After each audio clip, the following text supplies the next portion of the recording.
connaîtrez la vérité, et la vérité vous affranchira.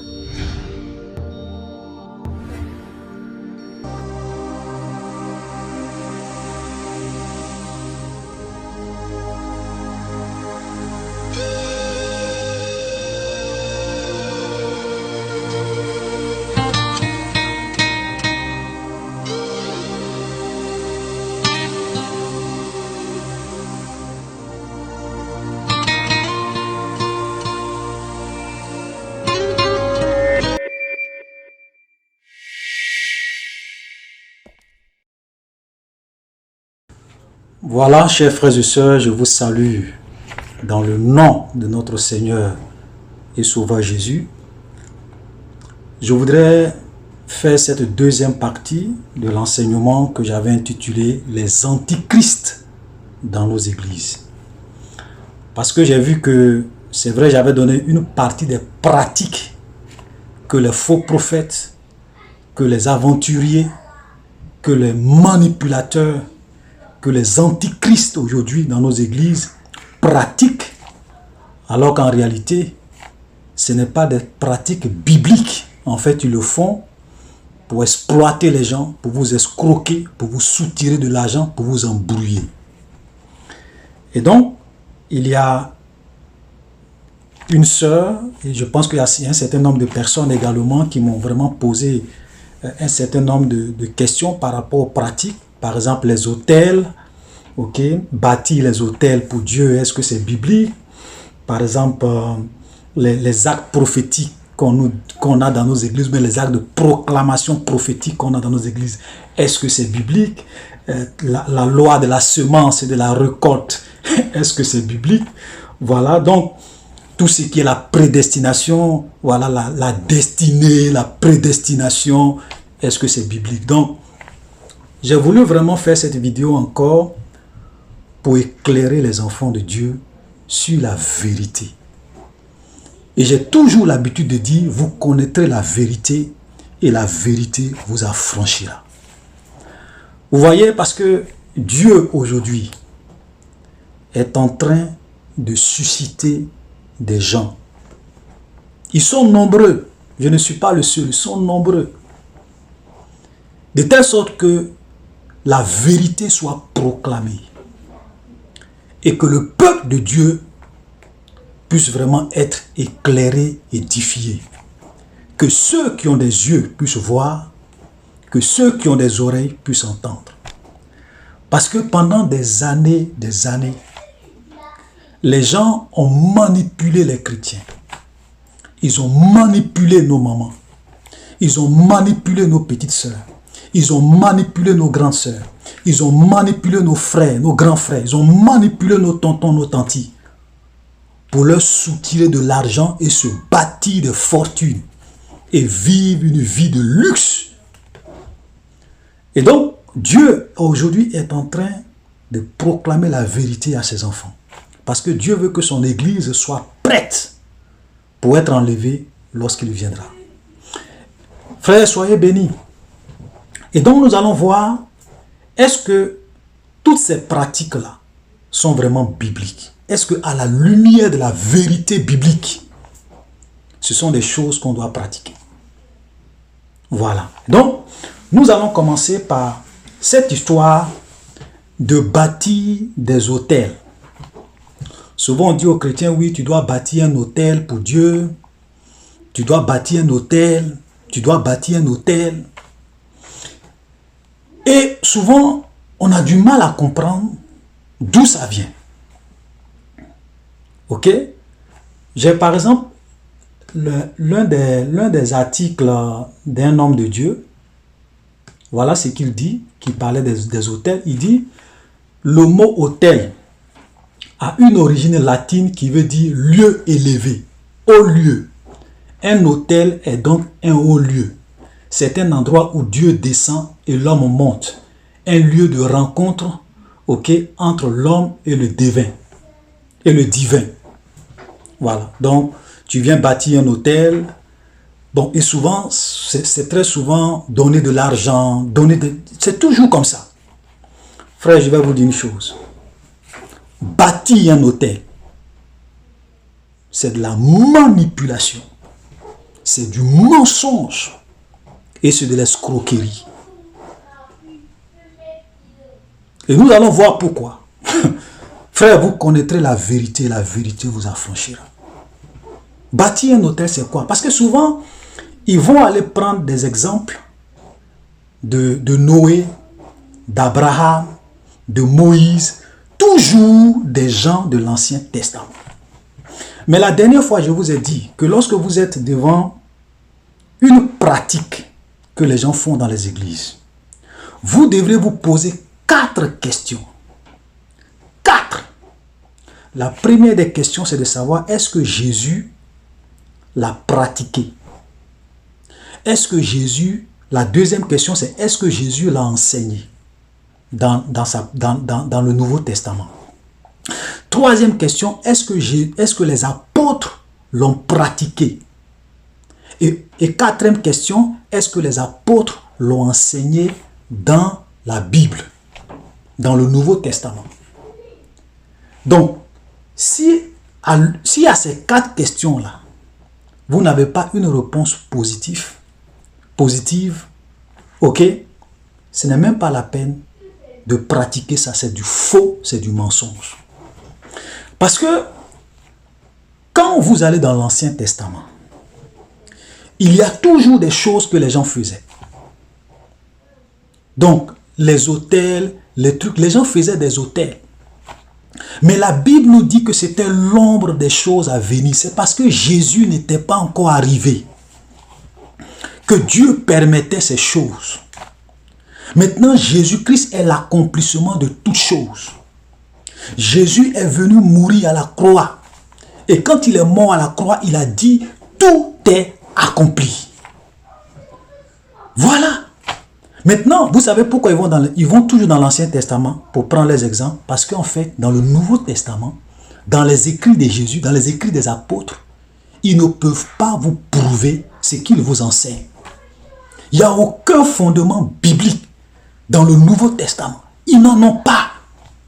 C'est pour cela qu'ils vont toujours dans l'Ancien Testament prendre des choses que Dieu a permis avant que Jésus ne vienne accomplir sa mission sur terre. Mais moi, ce que je trouve malhonnête chez ces hommes de Dieu, pourquoi ils vont toujours dans l'Ancien Testament pour prendre les choses qui les arrangent et puis ils laissent ce qui ne les arrange pas? Pourquoi ils ne vous disent pas que la polygamie doit être pratiquée? Parce que dans l'Ancien Testament, on pratiquait la polygamie. Pourquoi ils ne vous disent pas qu'on doit divorcer? Parce que dans l'Ancien Testament, on divorçait. Pourquoi ils ne vous disent pas qu'on doit respecter le sabbat? Parce que dans l'Ancien Testament, on respectait le sabbat. Pourquoi ils ne vous disent pas que quand on surprend quelqu'un en train de commettre l'adultère, on doit le lapider à mort? Parce que dans l'Ancien Testament, c'est ce qu'on faisait. Pourquoi ils ne vous disent pas qu'aujourd'hui, il y a des animaux qu'on doit manger, il y a d'autres qu'on ne doit pas manger? Donc, ils vont dans l'Ancien Testament prendre des pratiques qui les arrangent, des rituels qui les arrangent, et ils viennent embrouiller les enfants de Dieu pour les escroquer au maximum. Voilà. Jésus est la fin, frère. Jésus est la fin. Ces histoires d'autels, de ceci, cela, c'est de la manipulation. Vos pasteurs qui vous enseignent les autels, allez-y leur poser la question. Dites, pasteur, c'est vrai, tu m'as enseigné les autels, tout ça, mais est-ce que tu peux me montrer un exemple où Jésus a parlé des autels, où Jésus a pratiqué les autels, où les apôtres ont parlé des autels, où les apôtres ont pratiqué les autels? Ils ne peuvent pas vous montrer un seul verset dans les écrits du Nouveau, dans les évangiles, un seul verset dans les épîtres des apôtres qui justifie ce qu'ils vous enseignent. Ils ne peuvent pas.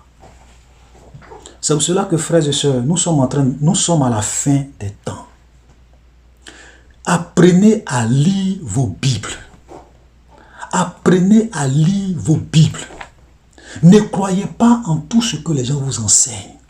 Il y a beaucoup d'escrocs, beaucoup de menteurs, beaucoup de manipulateurs qui sont venus dans la maison de Dieu. Voilà. On n'a plus besoin d'hôtel. On n'a plus besoin de bâtir hôtel. Jésus est mort, c'est fini. Regardez ce que la Bible nous dit, par exemple,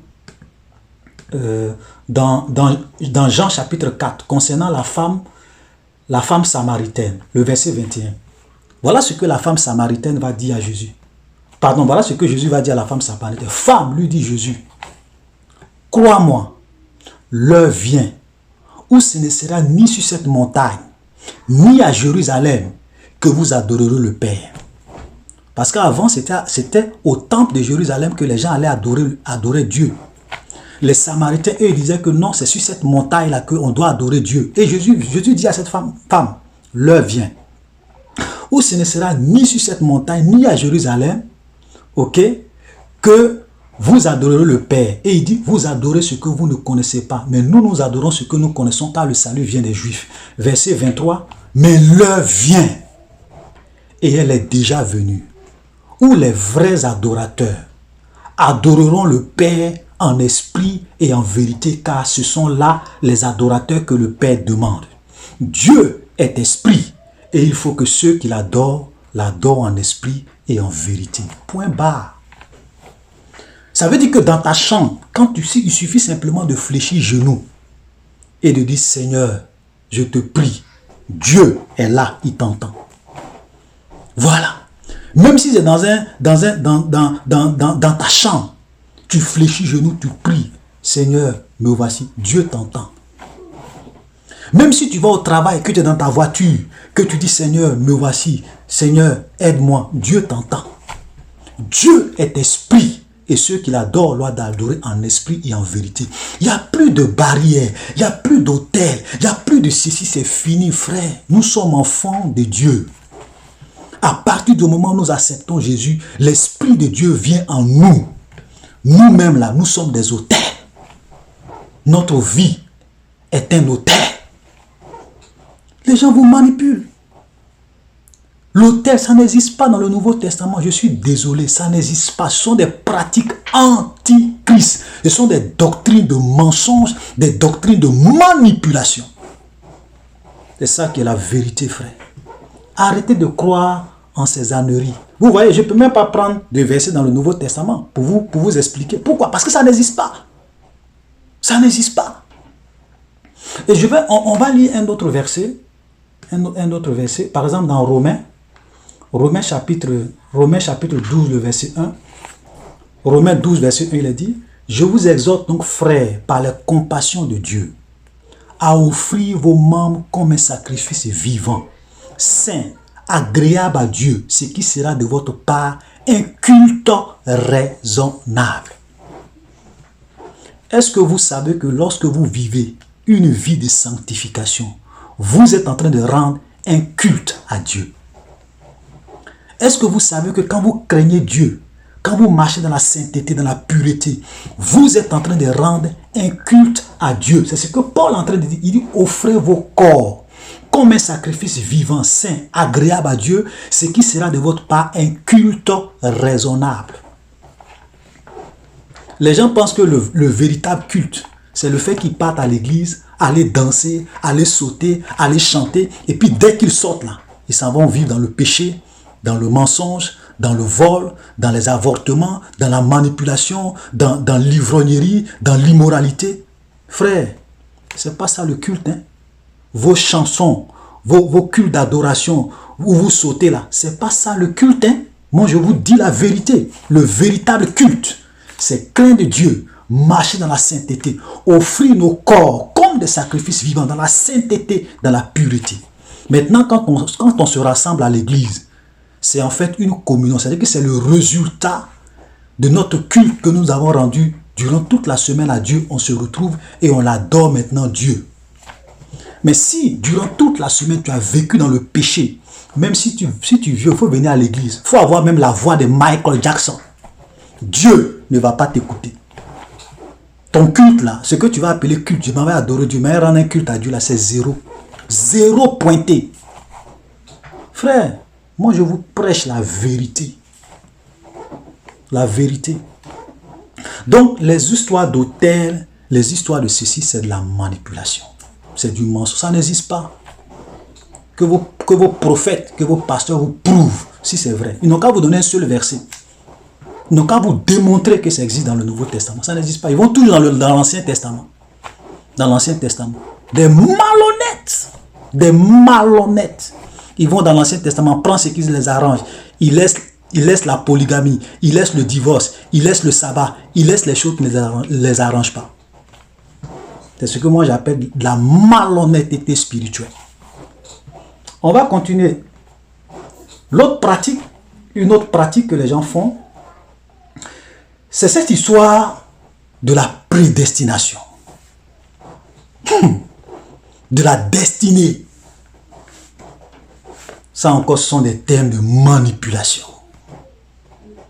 Non, tu es prédestiné à être ceci, cela. Tu es prédestiné à être grand. Tu es prédestiné à être puissant. Frère, je vais vous dire une chose. Le diable n'a pas peur de ça. Le diable n'a pas peur de vos histoires de prédestination. Je vais vous dire ce que c'est que la prédestination. Je vais vous démontrer par la parole de Dieu ce que c'est que la prédestination. Nous allons prendre nos Bibles dans Romains. Romains chapitre 8, le verset 29. Voilà ce qu'il est dit. Car ceux qu'il a connus d'avance, il les a prédestinés. Il les a prédestinés à quoi? La Bible dit, ceux qu'il a connus d'avance, il les a aussi prédestinés. Mais il les a prédestinés à quoi? Il les a prédestinés à être semblables à l'image de son Fils, afin que son Fils fût le premier-né entre plusieurs frères. Quand on dit prédestination, c'est une destination avant l'heure. C'est comme par exemple, vous voulez voyager. Donc vous allez dans une gare. Et puis vous prenez votre ticket. Sur votre ticket, on vous dit vous allez quitter Abidjan pour aller à Boaké. Donc votre prédestination, étant à Abidjan, vous êtes prédestiné à aller à Boaké. Mais vous n'êtes pas encore arrivé. Parce que vous devrez parcourir un chemin. C'est ça la prédestination. Ça veut dire que Dieu nous a prédestinés. Ça veut dire que nous qui croyons en Dieu, nous qui sommes des enfants de Dieu, le Seigneur nous a prédestinés à quelque chose. Ça veut dire qu'il nous a prédestinés à être un jour semblable à Jésus-Christ de Nazareth, son Fils. C'est pour cela que la Bible dit que lorsque Jésus va venir, nous allons avoir un corps glorieux. Nous allons être transformés. Le corps de gloire que Jésus avait, nous aussi on va avoir ce corps de gloire. Et on va monter, on sera enlevé pour aller le rencontrer dans les airs. Et la Bible dit qu'on sera semblable à lui. Voilà notre prédestination. Être un jour avec Jésus, être semblable à Jésus, vivre avec Jésus pour l'éternité. Voilà notre prédestination. Les gens sont là, ils inventent des thèmes pour manipuler les gens. Manipuler les gens. On doit craindre, frère, je vais vous dire la vérité. Ce que Dieu nous demande, c'est que nous devons le craindre. Nous devons marcher dans la sainteté, dans la pureté. Si tu marches dans la pureté, dans la sainteté, Dieu va te conduire là où lui-même il veut que tu sois un jour. Dieu va te conduire là où il veut que toi-même tu sois un jour. Voilà, le plan qu'il a tracé pour toi, ça va se réaliser. Donc les gens sont là, ils nous manipulent, prédestination, destinée, ceci, cela. Nous, on n'est pas appelé à vivre sur cette terre. La dernière fois, je vous disais que le fils du diable est déjà sur terre. Ce monde-là, on va aller de mal en pire. Il y aura de grands bouleversements dans les années qui arrivent. Dans les années qui viennent, il y aura un chamboulement de l'ordre social. Parce que le fils du diable doit venir régner sur cette terre. Les gens sont là. Non, tu es prédestiné à être président. Tu es prédestiné à être chef. Tu es prédestiné à être puissant. Quel puissant?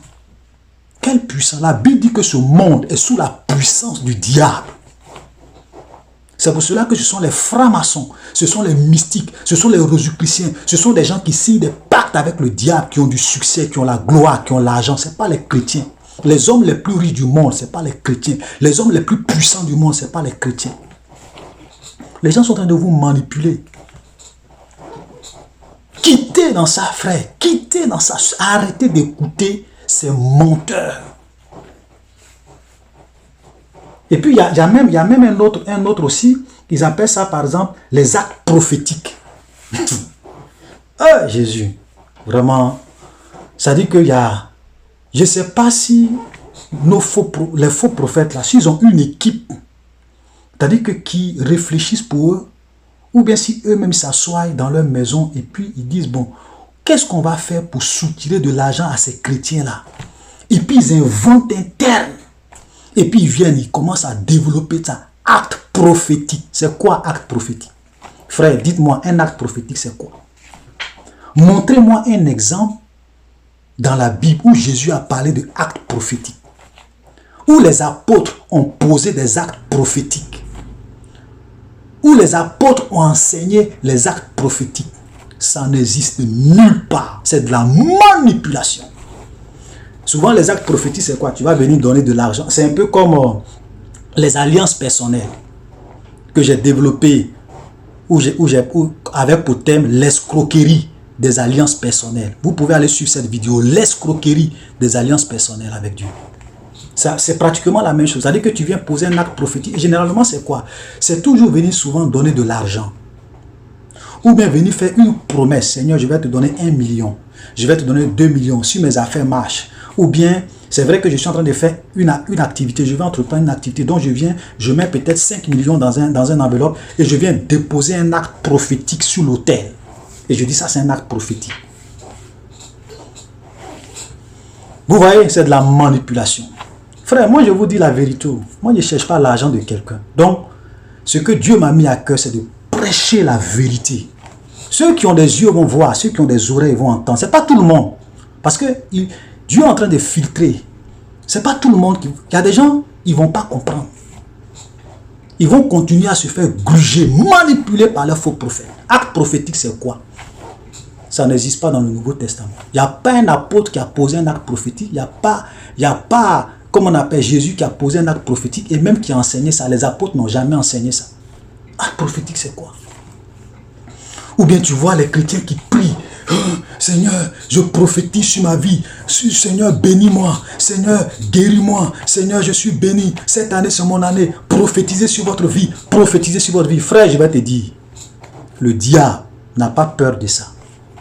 Si tu veux, faut prophétiser sur ta vie matin, midi, soir, matin, midi, soir, matin, midi, soir. Mais va vivre dans le péché. Le diable va te détruire. Si tu veux, faut dire, je serai président, je serai président, je suis né pour régner, je suis né pour gouverner. Frère, le diable, si tu vis dans le péché, Satan va te détruire. Les sorciers n'ont pas peur de ça. Les mystiques n'ont pas peur de ça. La seule chose qui fait peur au diable, c'est quelqu'un qui craint Dieu, qui marche dans la sainteté, qui marche dans la pureté, qui marche dans la vérité, qui craint le Seigneur, qui s'éloigne du péché, de l'avortement, du mensonge, de la manipulation, des détournements, des critiques, des calomnies, de la haine, des enfants qui mènent une vie de sainteté. Voilà, c'est de ceux-là que le diable a peur. C'est pas le fait que tu vas chanter toi-même. Non, je suis béni. Tu vois, je prophétise sur ma vie. Prophétise sur ta vie. C'est quoi prophétiser sur sa vie? C'est quoi? Montrez-moi un exemple dans la parole de Dieu. Où vous voyez des gens prophétiser sur eux-mêmes leur propre vie. Montrez-moi. Ça n'existe nulle part. Frère, je vous dis la vérité. Ce que Dieu attend de nous, c'est que nous puissions le craindre. Nous puissions marcher dans la sainteté, dans la pureté. C'est tout ce que Dieu demande. C'est tout ce que Dieu nous demande. Et si tu marches dans la crainte, là, Dieu va te protéger. On va par exemple montrer, je vais vous montrer par exemple un verset. Dans Matthieu 7, le verset 24. Voilà ce qu'il a dit. C'est pourquoi Jésus parle. Il a fait un long discours qu'on appelle le sermon sur la montagne. Et à la fin, voilà ce qu'il dit. À la fin, il est en train de conclure. À la fin, voilà ce qu'il dit. Il dit, c'est pourquoi quiconque entend ces paroles que je dis et les met en pratique sera semblable à un homme prudent qui a bâti sa maison sur le roc. La pluie est tombée, les vents sont venus, et les torrents sont venus, les vents ont soufflé et se sont jetés contre cette maison. Elle n'est point tombée parce qu'elle était fondée sur le roc. Mais quiconque entend ces paroles que je dis et ne les met pas en pratique sera semblable à un homme insensé qui a bâti sa maison sur le sable. Le vent est tombé, les torrents sont venus, la pluie est tombée, les torrents sont venus, les vents ont soufflé et ont battu cette maison. Et elle est tombée et sa ruine a été grande.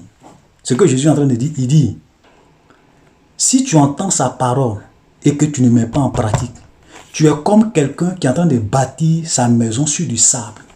Le vent va souffler, les torrents. En fait, le vent ici, ce sont les démons. On peut symboliser la pluie, le vent ici, par quoi? Les démons, les mystiques, les sorciers, les problèmes de la vie, les complications. Tout ça va venir et ta maison là va tomber.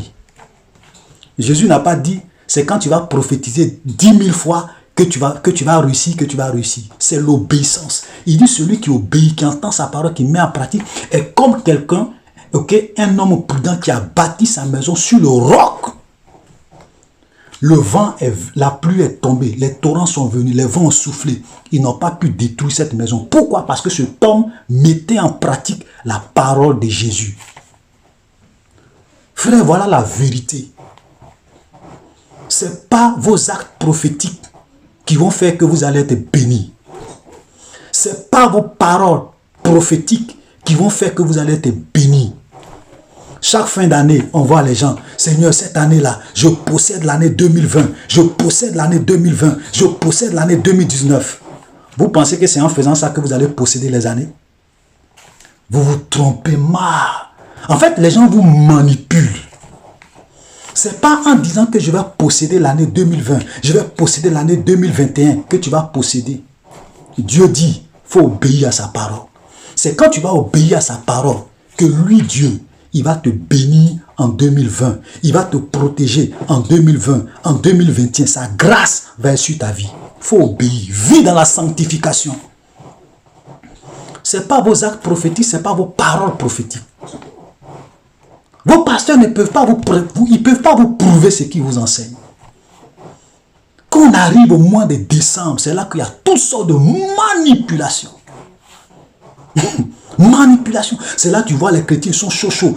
C'est maintenant ils vont organiser des moments de prière. Vous pensez que si le diable vous détruit, c'est en décembre il va attendre. Vous pensez que Satan il est fou?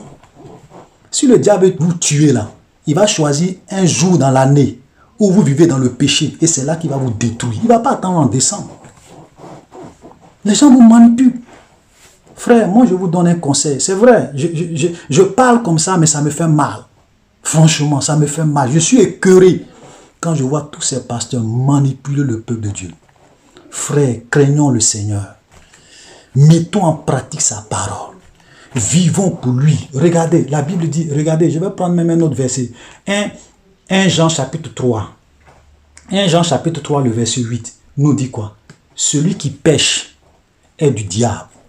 Celui qui pêche est du diable, car le diable pêche dès le commencement.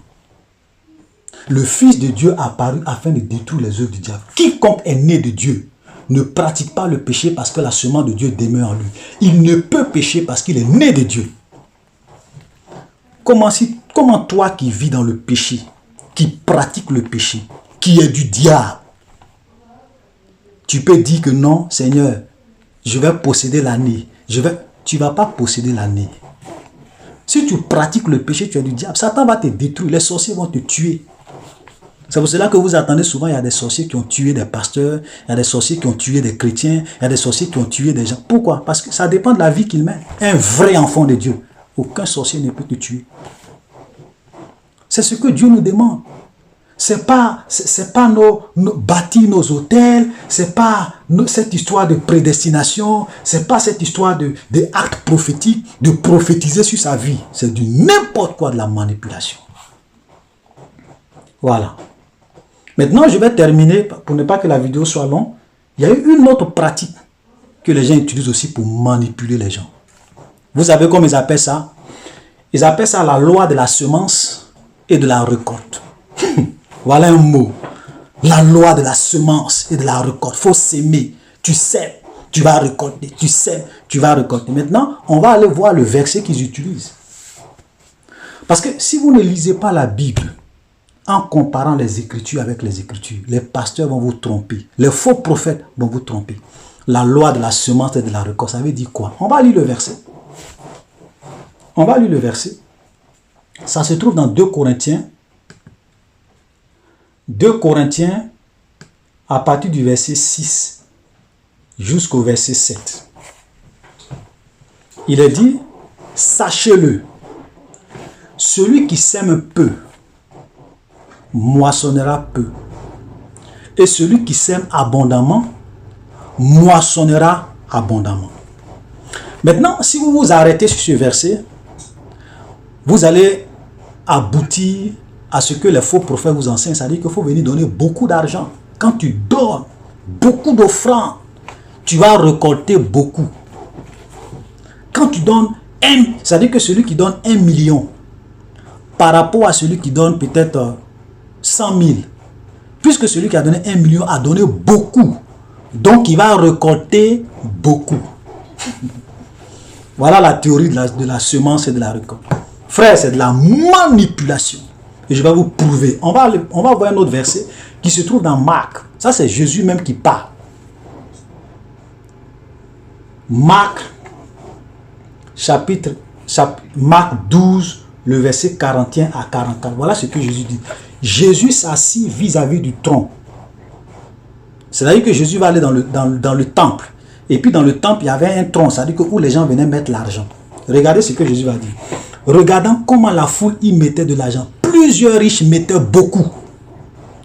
Et il vint aussi une pauvre veuve.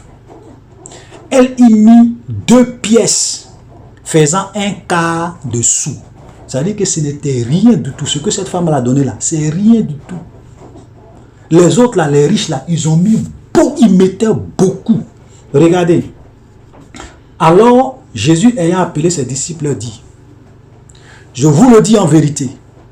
Écoutez très bien, je vous le dis en vérité, cette pauvre veuve a donné plus qu'aucun de ceux qui ont mis dans le tronc.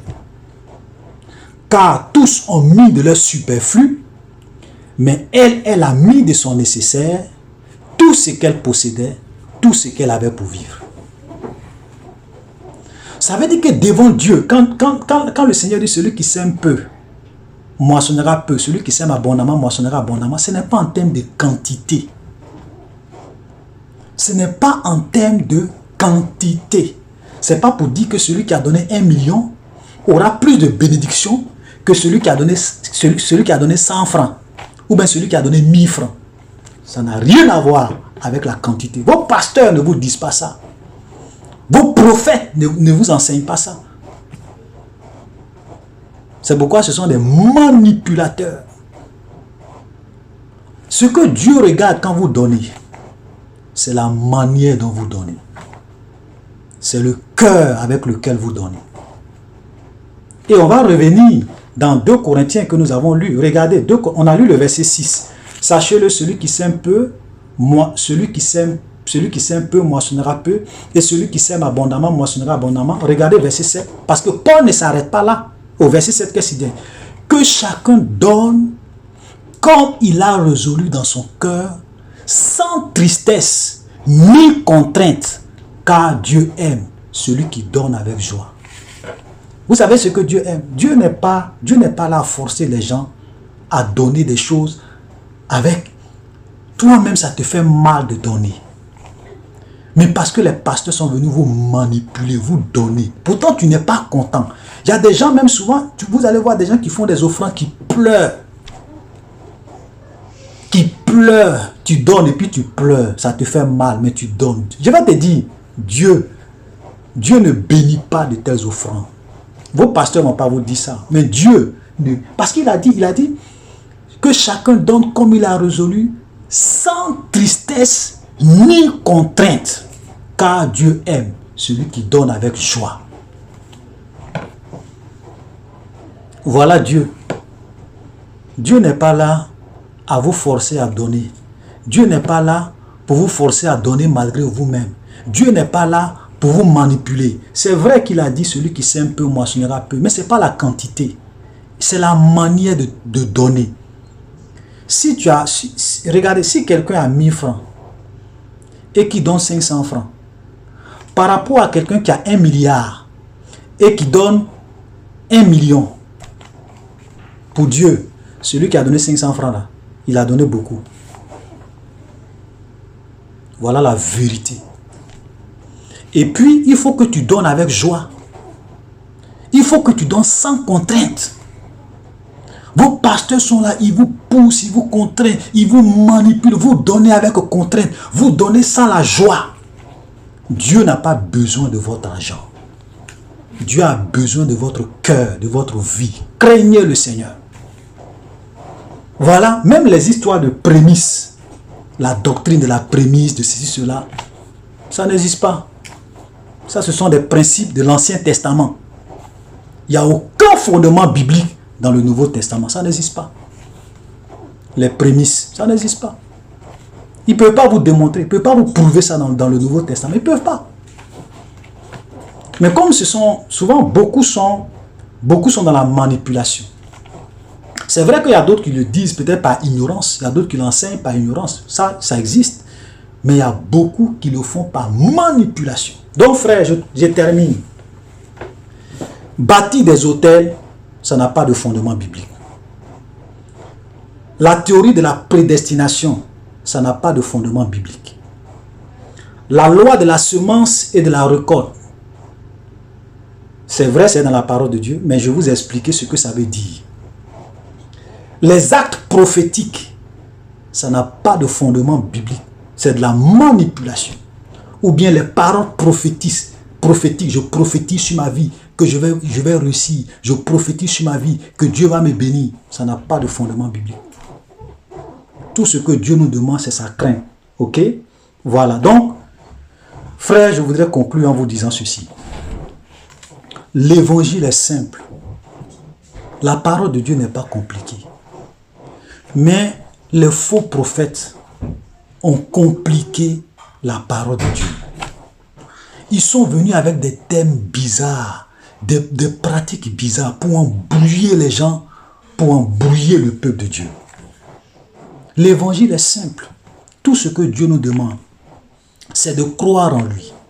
Et une fois que nous croyons en lui, que nous avons donné notre vie à Jésus, tout ce que Dieu nous demande, c'est que nous devons mettre en pratique sa parole. Nous devons quitter dans le péché. Nous devons quitter dans le mal. Nous devons nous sanctifier. Nous devons craindre Dieu. Et si nous vivons une vie de sainteté, une vie de pureté, Dieu va nous bénir. Il va nous faire grâce. Il va nous conduire là où lui-même il veut que nous soyons. Il va ouvrir des portes pour nous selon ce qui nous a, ce à quoi il nous a appelés. Il va nous guider, il va nous protéger, il va nous garder. Vous voyez, c'est parce qu'aujourd'hui, les gens ne veulent pas vivre dans la sainteté. Les gens ne veulent pas vivre dans la crainte de Dieu. Les gens ne veulent pas vivre dans la pureté. Donc, ils trouvent des moyens détournés. Ils pensent que c'est leur argent qui va faire que Dieu va les aimer. Ils pensent que c'est leur argent qui va faire que Dieu va les bénir. Ils pensent que c'est leur argent qui va faire que Dieu va les rendre prospères. Dieu ne regarde pas tout ça. Frères, revenons à la simplicité de l'évangile. Donc, je vais m'arrêter là. Voilà, j'ai fait cette deuxième partie pour encore éclairer et édifier le peuple de Dieu. Si vous avez des préoccupations, vous pouvez les poser. Si vous avez des questions, vous pouvez les poser dans l'amour du Seigneur, dans vos commentaires. Soyez bénis. Shalom.